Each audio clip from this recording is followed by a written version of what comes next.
Local Justice, presented by Elrod Law Firm, serving our community since 1980. Here's your host, attorney Ben Leader. Welcome to Local Justice. Today I'm joined by someone who needs no introduction in the legal or political communities of South Carolina.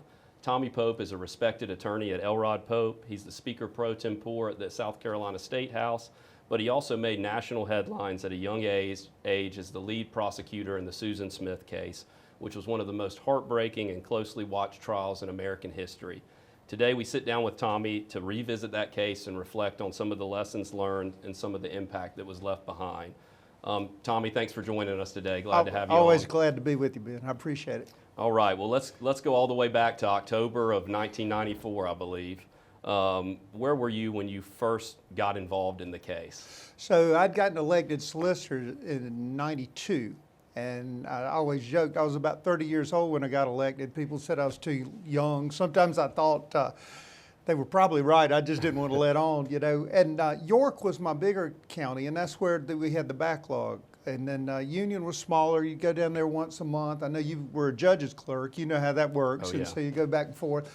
And I was trying a case in York, and earlier that week I'd gotten a call that a woman had said that she'd been carjacked and that her children were missing.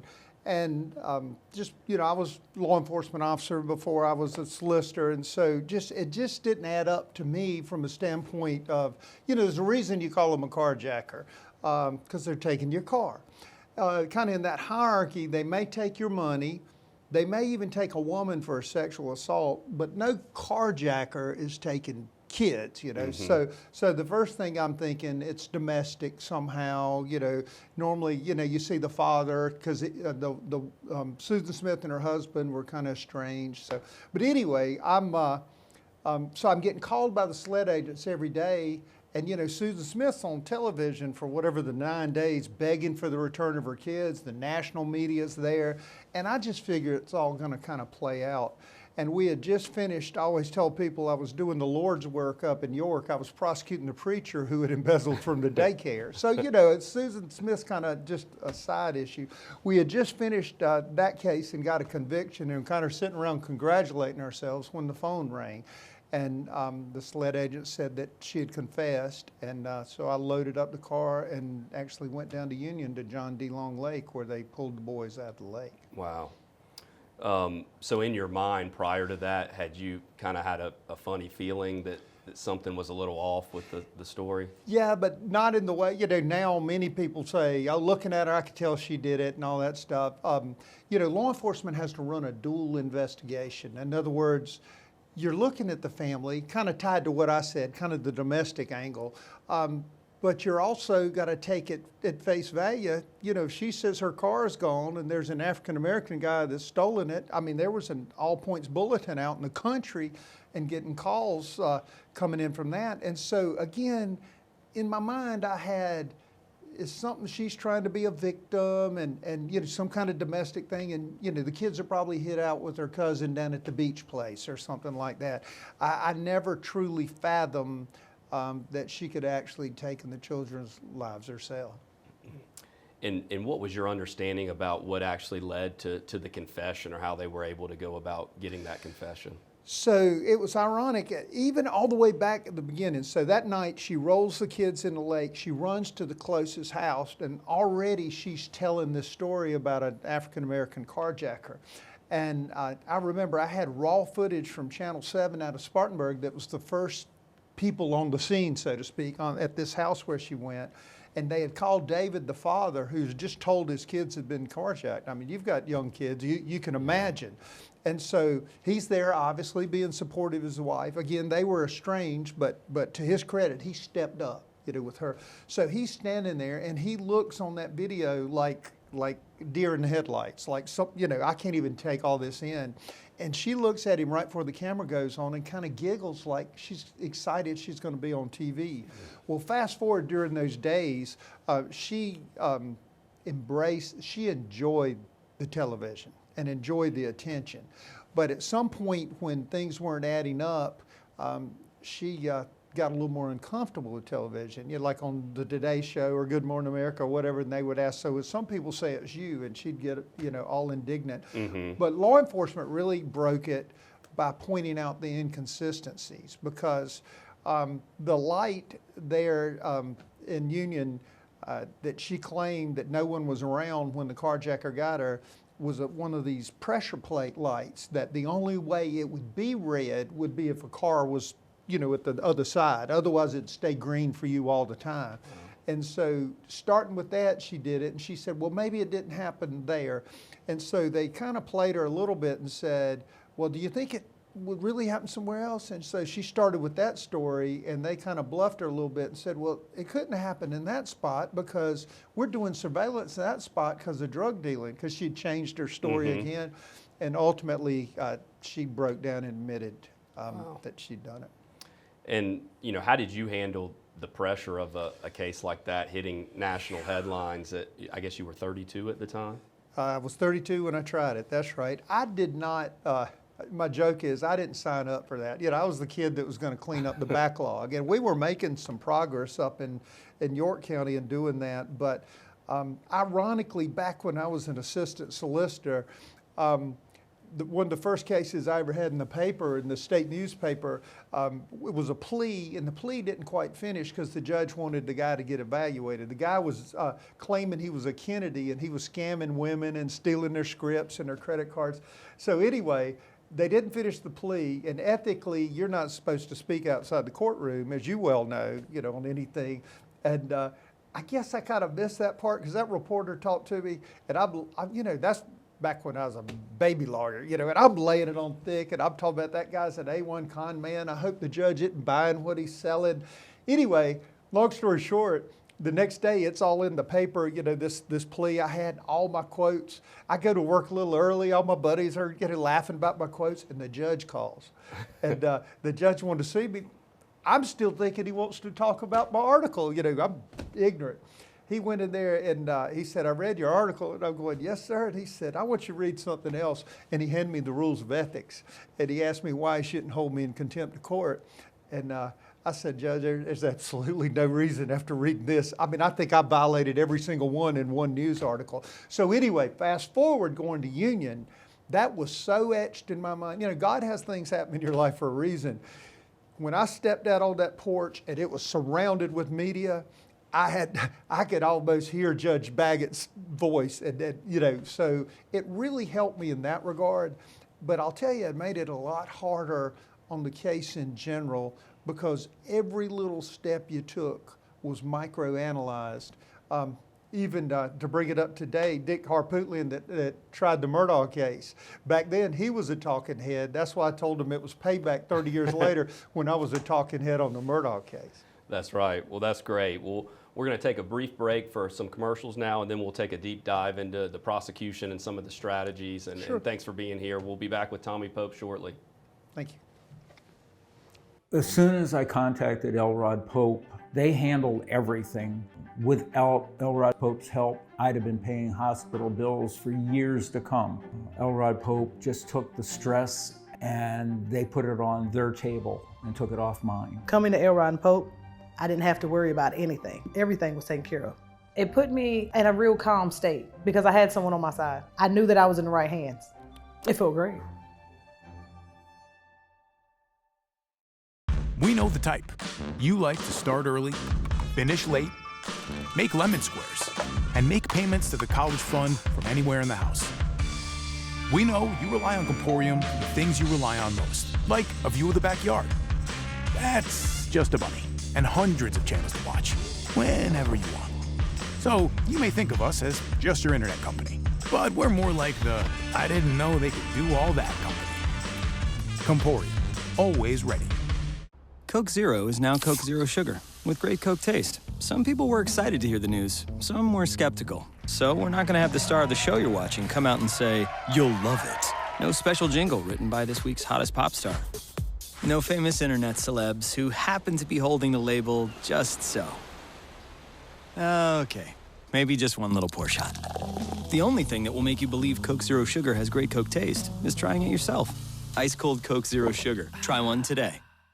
Being there for someone in their time of need is what Green Funeral Home has done compassionately for 4 generations. It's a privilege we take very seriously. We believe each life should be honored and remembered by family and friends. Whether you choose traditional burial in our chapel or another venue, or cremation provided by our on-site crematory, we will help guide you through each step to ensure your needs are met. We are also available to discuss pre-planning. Peace of mind that you have helped your loved one by making those difficult decisions. When the need arises, our family is here for your family. At Founders, we know your finances matter. That's why we have loans for any reason. Can Founders help us with our mortgage? Of course. Can Founders get me an auto loan? Not a problem. Nice. Can we do something about this? Home improvements? Absolutely. How about just getting ahead? Pay down some bills? We can do that. When you need a loan, our great low rates give you the opportunity to invest in the most important thing, you. So relax. At Founders, we're with you every step of the way. Live Strong at the YMCA is a lifesaver for so many people. I love Live Strong because you meet so many people, you learn how strong you can be physically and mentally. The camaraderie and the closeness that you feel and come together as a group is just amazing. We meet them where they are and we work with them to help them get stronger. At the YMCA of Upper Palmetto, we are proud to offer our community the support of the Live Strong program to all cancer survivors. For more information, visit your local branch. Welcome back to Local Justice. I'm Ben Leader, and today we're here with Tommy Pope, and we're talking all things Susan Smith. Tommy, thanks for joining us. Yeah, absolutely, man. A few courtroom moments in South Carolina history are remembered as vividly and as the Susan Smith trial was. And in this segment, we're going to talk a little bit more about what it was like to prosecute that case and some of the challenges and strategies that may have been involved. From a legal standpoint, what were some of the biggest challenges, going into that trial that you knew you were up against? So the main difficulty is, it was a death penalty case. And for your viewers, a death penalty is basically a murder case plus aggravating circumstances. So in this, you had a number. You had killing of 2 or more by the same act. You had killing of children under a certain age. And so when I sought the death penalty, rarely is the death penalty sought against a female. And much more rarely is it ever actually given. I think maybe once or twice in South Carolina. So I knew it was an uphill battle, and people said, well, why did you do it? And I felt very strongly that had there been the African-American carjacker, there would have been a hue and cry for the death penalty. Had David Smith, the father, done it, I think much the same thing. But somehow, because Susan reminds us of our coworker or our sister or our spouse, she should be treated different. To me, that made her crime much more heinous. So first thing you had was the fact that it was a death penalty against a female. There was a lot of pressure in that regard. The other thing that was kind of odd that really, this is really more behind the scenes, is the law enforcement, particularly starting with the sheriff down in Union, were not supportive of the death penalty, which is ironic. They're the ones normally wanting to get it, because he was like Susan Smith's godfather or something. He was very close with her family, but not so much with David Smith, the father, who kind of became, my companion in moving forward in this case. So some of the things like you would do, if you imagine, and this is getting real deep, but when you're directing a witness versus crossing a witness, you direct a favorable witness because you expect the answer they're going to give you. Well, when the defense knows that your witness is really on their side, it can be really difficult to contain your own witness. And so that was a struggle. All this obviously cast in the background of the media pressure. And I tell people now again that the closest thing lately we would have seen that would have measured would have been the Murdaugh case. Sure. And I think was mental incapacity one of the defenses raised as well? So they ultimately did not try for not guilty by reason of insanity. And of course in South Carolina it's the McNaughton standard. Do you know legal and moral right from legal and moral wrong? And so normally what we do to overcome that is you'll show they were able to stop at stop signs. They were able to conform. True insanity is I think you're an alien from another planet, or, the one you hear most often is, God commanding her to kill the kids or something. So they never went there, but it was more of a mitigation thing, which happens in the second part of a death penalty case, in which, her background comes in. Her father was suicidal. She'd been having sexual relations with her stepfather, and so that kind of mess comes in from a mental defense standpoint. And I know this is a tough question, and there's still debate then and now about this. In your opinion, was justice served ultimately? I always have to, we see that in recent cases now. I always have to say I respect the jury's decision. I think the best move the defense made was not trying to move the case out of Union County, because it's such a small town. You see mom at the grocery store, everybody knows everybody. And so I think the jury did that to kind of give closure to the community. But what the jury didn't know, that's now come up 30 years later, is that Susan would be eligible. Back then, life did not mean life, but you couldn't tell the jury. So many of the jurors thought, well, it'd be a greater punishment for her to sit in prison and think about those kids. Well, we know that's a fallacy too, for the things that, she's had sex with guards in prison, she's had her pen pals, and she's had a great time in prison, I believe. That's right, that's right. What would you say is one of the biggest misconceptions about the case or the trial, or maybe your role in it? I know a lot of people approach you and are extremely complimentary about, a lot of them say they watched you on TV. Right. The guy on the magic box, right? That's right. So I think for me, and you and I have been friends a long time, you've heard me say it, I feel like Susan Smith was a loss for me. I don't mean me personally, I mean for justice, but I think she should have, and again, it'd been different if 1 year later life became life and meant life. That might have, if that had been on a possibility on the table, maybe I would feel different, but I just didn't feel like I got the ball across the goal line, because, I wasn't doing the death penalty, to be trendy or to get attention. I thought whatever our maximum punishment was, if it was life, so be it. Whatever the maximum was, her betrayal and her conduct, to me it's worse than if the bad guy, had carjacked and really done it. A mother, you left today with your wife tended to your kids and you didn't think twice about it. I used to say the same thing about my wife and kids. And so that betrayal, I think, commanded the ultimate punishment, and we didn't quite get it there. And so I always kind of considered a loss. I think what happened here in the South, when you have an accent like mine, there's a low threshold of what they believe. OJ was going on, and it was a circus at the same time. So I think when they come down South and these country people can actually have a tight, clean case prosecuted, I think they were as much surprised as anything. That's right. Well, it's funny hearing your personal reflection on it, from possibly even considering it a loss in the grand scheme of justice, and then hearing the general public's view of your role in the case, and right. They're not necessarily cohesive with each other. I agree. I feel sometimes, I'm very blessed, and we did what we could. We had a good team, and God has a hand in it, and it works out. But I always have that little voice in my head when somebody said, "Oh, you did a wonderful job." I'm thinking, not quite as wonderful as I would have liked. That's right. Yeah.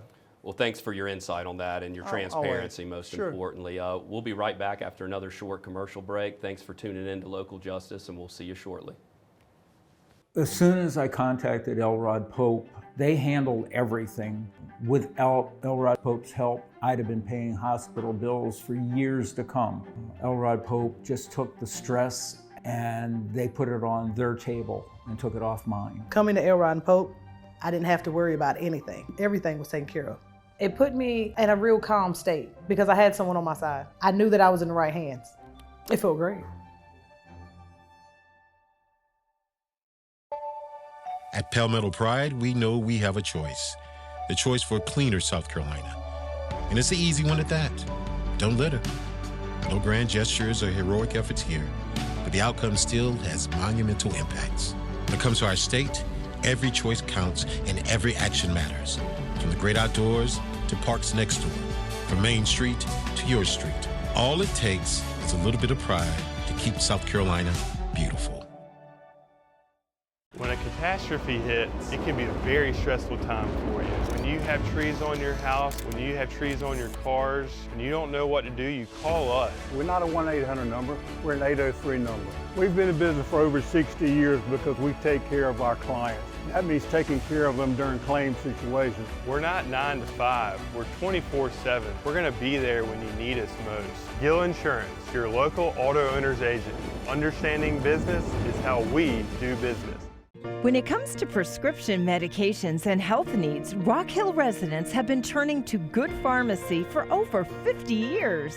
I've been coming to Good Pharmacy since we came to Rock Hill in 1984, and I would not change pharmacists for anything. With their knowledgeable staff, you can always trust that your prescription will be filled with complete confidence and care for your health. Good Pharmacy, conveniently located at the corner of Ebenezer Road and Camden Avenue. At Founders, we know your finances matter. That's why we have loans for any reason. Can Founders help us with our mortgage? Of course. Can Founders get me an auto loan? Not a problem. Nice. Can we do something about this? Home improvements?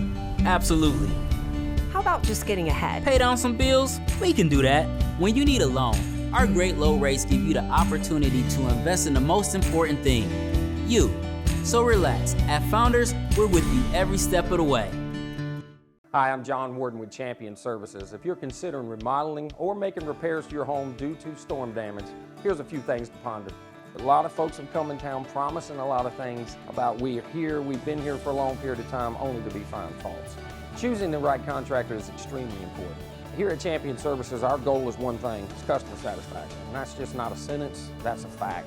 Let me say it's been a joy to serve you for over 30 years. This message is brought to you by Champion Services and CN2. Thanks for tuning in to Local Justice. I'm Ben Leader, and today I'm here with Tommy Pope, and we're talking all things Susan Smith case related.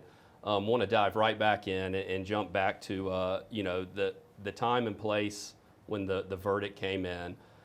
Did you have any clue that 30 plus years later that this case would still be a topic of discussion? Was the magnitude of the case on your radar at that point? Fortunately, most cases you kind of put them to bed, after you try the case. I think in this one, again, knowing that she was going to be eligible for parole, but back then when you're young, like you are, Ben, you think you're going to live forever. So 30 years might as well be 100 years.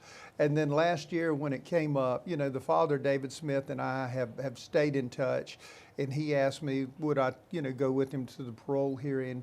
And I think that's the tragedy. Obviously, the boys' lives is a tragedy, but because of the nature of our system, Susan was not released this first time, but every 2 years, David will have to go through that same thing. And to the best of my ability, as long as I'm here and healthy and able to do it, I'll be there with him. But I told somebody the other day, if Susan could get out, go to Montana, get married again, I don't care, just disappear, that would really be better for David and his family. But the problem is Susan Smith would get out and she'd be a social media personality or be on a reality show, and it would just be, salt in the wound. No matter what, they're having to relive it over and over again. Absolutely. And so I went down this time and I told somebody, we were in the probation kind of waiting room about 3 hours before the probation and parole waiting room. And, I hadn't seen David in a while and his wife. And I'd brought my daughter, who's 21, because he had a daughter. I just introduced, it's like getting family friends together. But it's also it reminded me of a funeral visitation, where you go and you kind of joke a little bit and then you cry a little bit. And I just feel for them basically having to plow through it every 2 years, and then learning too some of the things that David faced. Over the years, he's struggled. He's had suicidal thoughts. His faith has helped him tremendously. But we go on. I mean, we do it in our career every day at the law firm. You help somebody, and you hope they heal up, and you kind of move on, but they keep carrying it, and that's the case with him. And so I always asked all your viewers, keep him and the Smith family in your prayers. Absolutely. Every time you see one of those headlines, that's a painful reminder Exactly. for them. It's just turning the knife a little bit. And something else that stuck out to me that I think relates to our line of work and what we do, as far as the juries go, we're not able to be transparent and full with the juries, even with insurance being involved, we Right. can't tell a jury that an insurance company is really on the other end of a case and they just view it as us suing, an individual. Somebody's grandmother's normally on the other Right, side. right, and yeah. they don't have the knowledge of knowing there's really an insurance company, with a checkbook, behind the scenes, Right. and it's kind of like the jury not knowing what life really is or really isn't. You're not able to tell them that at the time. And much like our, not being able to talk about insurance to a civil jury, the life without parole or life meaning life was actually, they came back and it was a jury instruction or, the judge giving further instruction that says, our law requires you to take life and death in its plain and usual meaning. And, you're just sitting there, trying to look at the jury going, don't be buying this, but Yeah. obviously you can't. And that'd be another ethical violation by Tommy. I don't need any of those, Well, obviously your dad was a local sheriff here. That's right. You spent some time in law enforcement yourself and Right. worked in SLED. You had this case kind of propel your early legal career. Did that play a significant role in shaping some of your worldviews and your political views on how you view law and order today? I think the media intensity, I don't think, now we're inundated with it. You see it all the time. You can pick up your phone, you can get overwhelmed with it. Back then, like I said, it was when OJ was going on. It was right when they first kind of started covering court. Subsequently, I had some cases I actually tried that would be on court TV. But I think because of the intensity, what it's helped me do is be comfortable, whether it was in a public forum from a political standpoint, whether it's comfortable in front of a jury or a jury, trying a case is tough enough. You get a jury with courtroom with a bunch of cameras, and the world's watching. I think it was so intense that now I'm very comfortable, like today talking to you, or doing court TV like I do every week, or, it kind of removed the fear factor, but it kind of pressure cooked it out of me. Right. So, Has anything compared to the pressure of walking out and seeing that, plethora of microphones? I tell you, I really don't think so. Looking back, you look at timing too. Now I could do it, no problem. But I mean, and you knew you had a job to do, and you knew the spotlight was, and suddenly that voice that, that guy's too young to be solicitor. I'm going, maybe they're right, So, yeah. I've said it 2 or 3 times. God brings things into your life that shape you for different reasons, whether it was losing my mom or, just all these things make us who we are. And, I always tell people in my obituary, whether my family does or not, somebody will say something about the Susan Smith case, So I'm glad at least people think I acquitted myself well. Could be worse. I could be the villain in the story, That's right. Do you see any scenario where Susan will ever be granted parole? I would be greatly surprised unless the day came where David Smith just didn't want to deal with it anymore, from a personal family life standpoint. But what has given him his strength is, advocating for Michael and Alex. I mean, he said, which is kind of a combination of talking and prayer. He said he talks to Michael and Alex about, what he's doing and where he's going, and I respect that. That's where he's found a way to cherish their memory and keep himself strong at the same time. Absolutely. And that's a side to it that's very real that the general public doesn't hear about or see about is the victim side, and how this is constantly, a painful reminder for them too. Well, really appreciate your time today, Tommy. Absolutely. Really appreciate you joining us. I know Susan's going to continue to be a topic at least every other year moving forward, and so I'm sure this won't be the last of the remarks we'll hear, but thanks for joining us. That's it for Local Justice today. Thanks to Representative Tommy Pope for being with us, and we'll see you next time. As soon as I contacted Elrod Pope, they handled everything. Without Elrod Pope's help, I'd have been paying hospital bills for years to come. Elrod Pope just took the stress and they put it on their table and took it off mine. Coming to Elrod Pope, I didn't have to worry about anything. Everything was taken care of. It put me in a real calm state because I had someone on my side. I knew that I was in the right hands. It felt great.